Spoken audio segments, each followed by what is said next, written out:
Ruth Woods runs Craft School Oz and is going to show us how to turn your old jeans into a beautiful basket.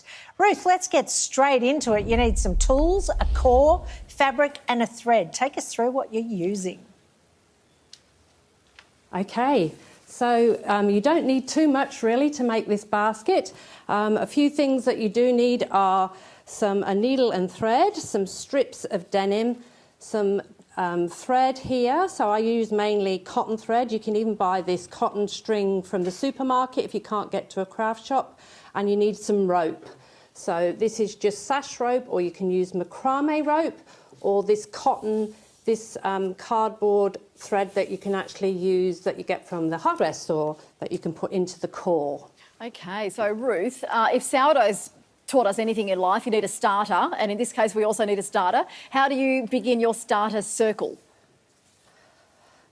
Okay, so you just need a strip of denim and you just basically tie it into a knot like this.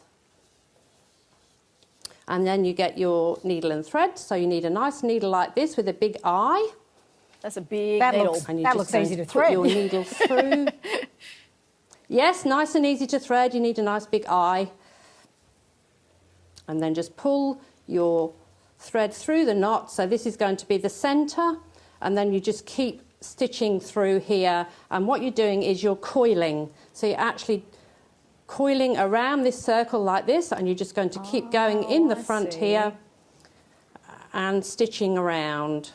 Okay, so how do you add the next... So when you've actually done that... Yep. It looks like this. Okay. So how do you add the next piece of fabric when that bit's run out? So first of all, you need to put the cord in the centre.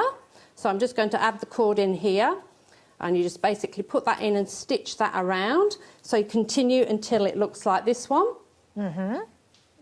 So the cord is nice and firm. And then to add the fabric, so when your fabric runs out here, you actually add another piece of fabric underneath. You just lay it underneath like this and then continue stitching.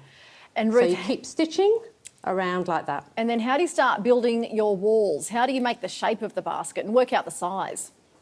Okay, so when you've got the shape of your basket, this is like the base. So you're working out the base of your basket like that.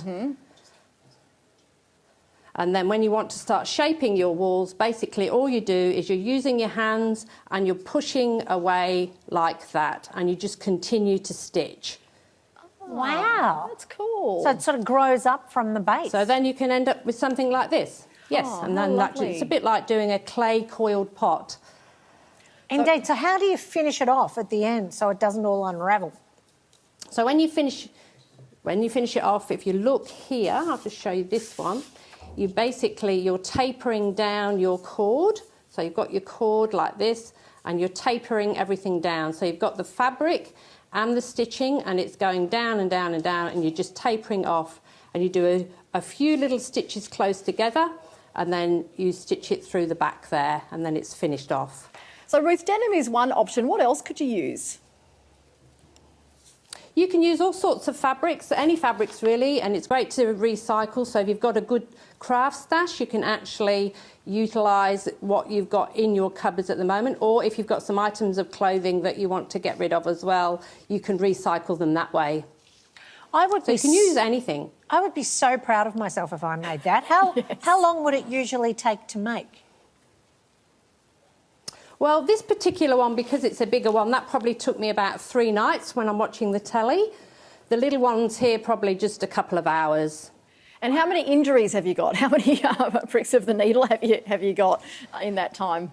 Well, I've been practising a bit over the past few days and I've got a sore finger now. So usually you might get a bit of RSI by overdoing it, but generally you don't get many injuries. You get the hang of it. Looks absolutely amazing. Ruth is running craft courses online for people stuck at home. Head to craftschooloz.com for details. Ruth, thanks so much for joining us.